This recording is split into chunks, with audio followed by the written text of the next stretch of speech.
In retrospect, the first issue of the Avengers is seen as a landmark in the annals of pop culture, and yes, while billions of dollars in box office receipts and merchandising revenue have eventually made this true, those who only know the Avengers through their cinematic incarnation are due for a rude awakening should they decide to track down the comic that started it all.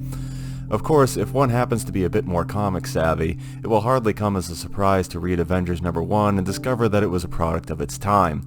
In other words, it was hastily assembled by an overworked creative team who assumed that they were producing disposable pablum meant to serve as a momentary distraction to an audience of undiscriminating 9-year-olds. Had anyone told these people that what they were doing would be adapted into a blockbuster film franchise in the early decades of the next century, they'd likely find that concept implausible at best. Well, except for Jack Kirby, but I'm getting ahead of myself. So, how did something destined for fish wrap wind up becoming such a big deal? Let's take a look at this comic and see if we can figure it out. My name is Ryan, and this is a video essay. Before we delve into the first issue of Avengers, I'd like to plug my own project, Poetry Comics, my ongoing webcomic. It adapts classic verse by William Shakespeare, Emily Dickinson, Homer, Claude McKay, and many others. You can follow it on Facebook or Instagram. New pages are posted every Monday and Friday. The first Poetry Comics collection, which I'm holding in my hand right here, was published by Source Point Press and can be purchased at their website or through most major booksellers. Links are in the description, the down there part.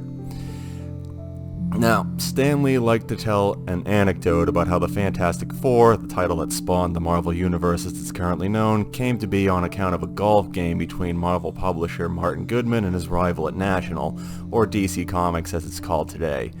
There was apparently some boasting about the gargantuan sales of the Justice League, a series that teamed up popular characters like Superman, Batman, and Wonder Woman. Goodman, always eager to chase trends, apparently tasked Lee with putting together a knockoff title. Lee remembered the recent failure of the All-Winners Squad in an attempt to revive the sagging popularity of 1940s heroes like Captain America and the Submariner, so he elected to put together a team of brand new characters, or in the case of the Human Torch, a new twist on an established concept. Taking his wife's advice, Lee wrote something that he would have liked to have read himself and gave the characters more dimension and personal foibles than what was typical in American superhero comics of that period. The Fantastic Four took off, leading to a legion of costumed adventurers to follow. This story, however, is likely apocryphal. Lee had a dodgy memory at best, and until the 1990s he was a bit reluctant to credit his collaborators with developing the characters that ultimately made him famous. That being said, this account is interesting in a print the legend sort of way, so it keeps getting repeated. Regardless, the Fantastic Four aren't really all that analogous to the Justice League in the first place. This is a franchise typically marketed as a grouping of DC's top attractions. The Avengers, first published in September of 1963, fits that bill a lot more closely. Its initial lineup consists of Iron Man, Thor, Ant-Man, the Wasp, and the Hulk, an assortment of characters who debuted shortly after the Fantastic Four began reversing Marvel's dwindling fortunes. All of those characters were co-created by Jack Kirby. No Steve Ditko heroes such as Spider-Man or Doctor Strange were considered for the team.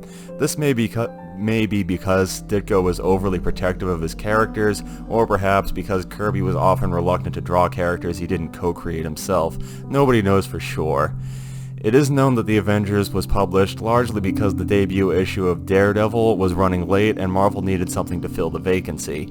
Marvel's nascent superhero continuity was getting a lot of positive letters, however. Lee would often cross-promote the titles by having his protagonists make guest appearances in each other's books, and the kids were asking him to put all the heroes in one title together.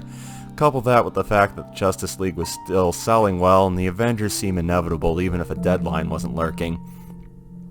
The version of Avengers #1 that I am showing to you is the Avengers Classic printing. This is a short-lived reprint series modeled after X-Men Classic, a long-running title that cashed in on Chris Claremont and John Byrne's massively successful reboot of Marvel's Mutant franchise. Like X-Men Classic, Avengers Classic would feature a new cover by Arthur Adams and a bonus story set during the same time period as the reprinted tale. The plot of Avengers #1 is pretty basic even after accounting for how it was a rush job intended for an audience who only recently became literate in all likelihood.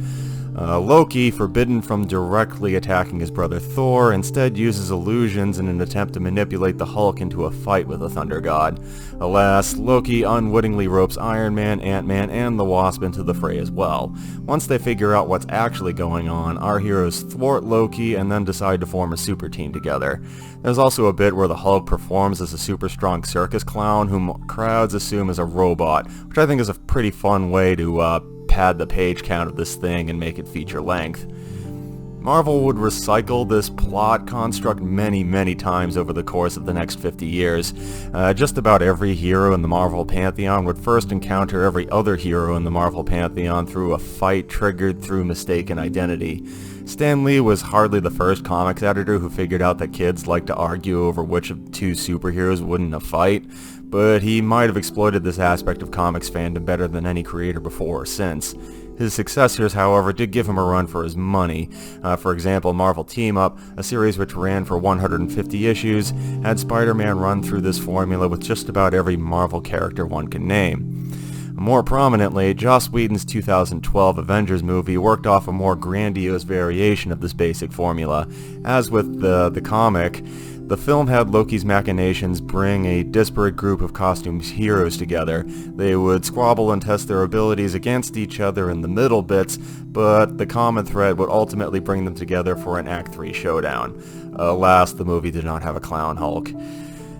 As with most of Marvel's reissues, this comic features new colors that are loosely modeled after the original work supervised by Marie Severin, although attentive comics nerds have noticed some arbitrary changes. Comic books from this period were generally produced on newsprint with the cheap 4-color process that often resulted in bleeding and other printing errors. This reproduction sands off the rough edges of those pages while replacing the Ben-Day effects with flat, highly saturated color. Plenty of geeks despise how this remastering appears, especially when contrasted against other publishers who reissue old comics with the anachronistic elements preserved. I personally find a number of the old-timey effects in these other collections to be charming, but I don't seriously mind Marvel's cleanup efforts most often, and I can see how it would appeal to those who are a bit less enamored with the largely accidental aesthetics of print comics from decades ago. The breakdowns for Avengers #1 were handled by Jack Kirby, while the finishes were provided by one of his regular inkers at the time, Dick Ayers. This comic was produced during a period where Kirby was churning out pencil art for hundreds of pages of Marvel a year, and also doing layouts for artists who were new to the company. As such, his pencils were very rough and loose when they came to his inkers. Ayers once remarked that his wife, after seeing some Kirby pages that were particularly scratchy, asked him what Marvel was paying Kirby for exactly. Feeling a bit more generous, Ayers referred to the Kirby pages he inked as free outline. There's really no mistaking a Kirby Ayers page for anything Kirby produced with anyone else.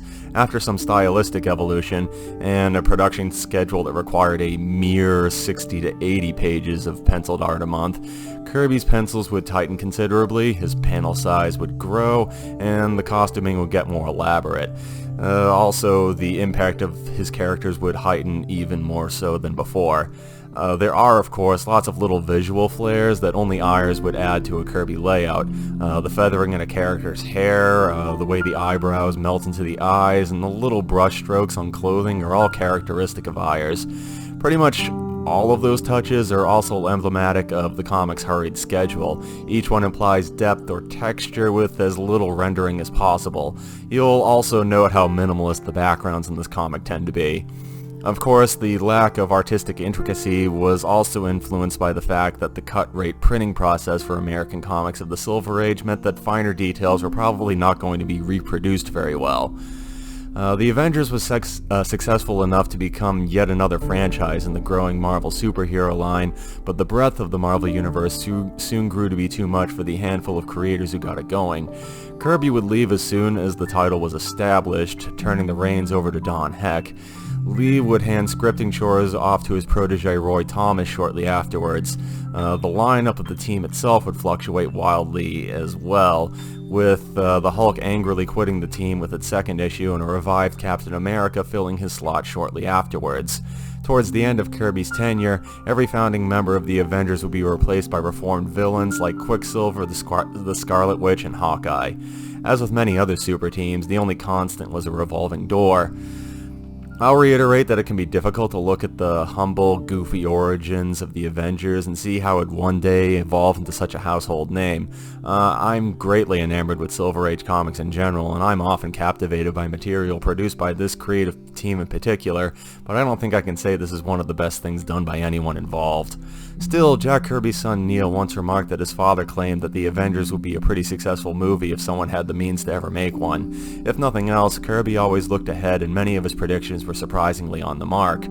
Putting a bunch of Marvel's established solo heroes into one big adventure together is a straightforward idea that seems like an obvious slam dunk, and eventually a variation of that basic template ultimately became exactly that.